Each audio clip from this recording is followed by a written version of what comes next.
Hello everyone, তোমরা আগের ভিডিওতে দেখেছিলে আমরা সবাই মিলে চলে গিয়েছিলাম আমাদের পাশের বাড়িতে কালী পুজোর উপলক্ষে। যেহেতু অনেকেই নিমন্ত্রিত ছিলেন তাই জন্য খাবার প্যান্ডেলের সামনে প্রচুর বড় লাইন পড়ে গিয়েছিল। অবশেষে খেতেও বসে গিয়েছিলাম। পুজো বাড়িতেও এত সুন্দর মেনু কার্ড দেখে আমার বেশ ভালো লাগছিল। প্রথমেই পাতে পড়ে গিয়েছিল পনির পাসিন্দা। আমি পনির খেতে একদমই ভালোবাসি না, কিন্তু সেদিনের পনির পাসিন্দাটা আমার বেশ ভালোই লাগছিল। তারপর চলে এলো মটরশুঁটির কচুরি আর ছোলার ডাল।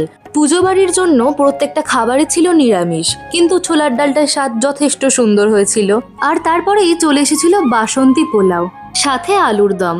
যে কোনো পুজো বাড়ি মানেই পোলাও কিংবা খিচুড়ি থাকবেই থাকবে। আর পুজো বাড়ির এই মাখা মাখা টাইপের পোলাওটা খেতে আমার খুব ভালো লাগে। ঝরঝরে পোলাও কিংবা চিকেন কষার থেকেও এটাই আমার বেস্ট লাগে।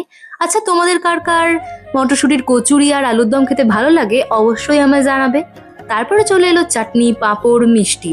মিষ্টি আমি সচরাচর খাই না, তবে সবাই বলছিল মিষ্টির টেস্টটা নাকি সত্যি সুন্দর ছিল। হ্যাঁ, আমিও খেয়ে দেখলাম, বেশ ভালোই খেতে ছিল। আর লাস্টে ছিল গরমকালে সকলের প্রিয় আইসক্রিম। তারপরে ঘরে চলে এলাম। যেহেতু আমি প্রচন্ড বড় একজন ল্যাথখোর, তাই কোনো কাজ না করেই আমার ক্লান্তি লাগে আর শুয়ে পড়তে ইচ্ছা করে। কিন্তু তারপর ভাবলাম না, যেহেতু হালকা পাতলা মেকআপ করেছিলাম আর আমার স্কিনে অ্যাকনের একটু ইস্যু আছে, তাই ভাবলাম মেকআপটা রিমুভ করে ঘুমাতে যাওয়াই বেটার। ফার্স্টেই আমি আমার মুখটা ক্লিনজার দিয়ে ভালো করে ধুয়ে এসে তারপর মাইসেলার ওয়াটার দিয়ে আর একবার ওয়াশ করে নিয়েছিলাম। আর তারপর লাগিয়ে নিয়েছিলাম টোনার, এক এক করে সিরাম, তারপর ময়েশ্চারাইজার।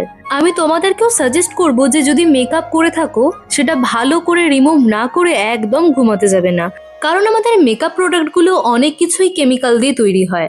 আর সেগুলো সারা রাত না ধুয়ে আমাদের মুখে রেখে দেওয়া প্রচন্ড পরিমাণেই ক্ষতিকর। তাই জীবনে যতই ল্যাদ আসুক না কেন সেগুলো সরিয়ে রেখে মেকআপটাকে ভালো করে রিমুভ করবে। আর জানো তো, মাঝে মাঝে এভাবে নিজের স্কিন কেয়ার, হেয়ার কেয়ার করতে আমার খুব ভালো লাগে। সত্যি বলতে হেয়ার কেয়ার কিংবা স্কিন কেয়ার আমরা ভাবি যে আমরা রোজ করব, কিন্তু ওভাবে রুটিন মাফিক আমার হয়ে ওঠে না। যদিও এর জন্য দায়ী আমি এবং আমার ক্লান্তি। আমাদের বডি কিংবা হেয়ার বা ফেস এগুলোর ম্যাসাজ করা আমার মনে হয় খুব দরকার, কারণ এটা আমাদের ব্লাড সার্কুলেশনকে খুব ভালো রাখে, আর যেটা আমাদের হেলথের পক্ষে ভীষণ জরুরি। তারপর সেলফ কেয়ারের পর আমি খেয়ে নিয়েছিলাম একটা হাজমালা। Thank you for watching. আবার একটা নতুন ভিডিওতে খুব তাড়াতাড়ি দেখা হবে। ততক্ষণ খুব ভালো থেকো, টাটা।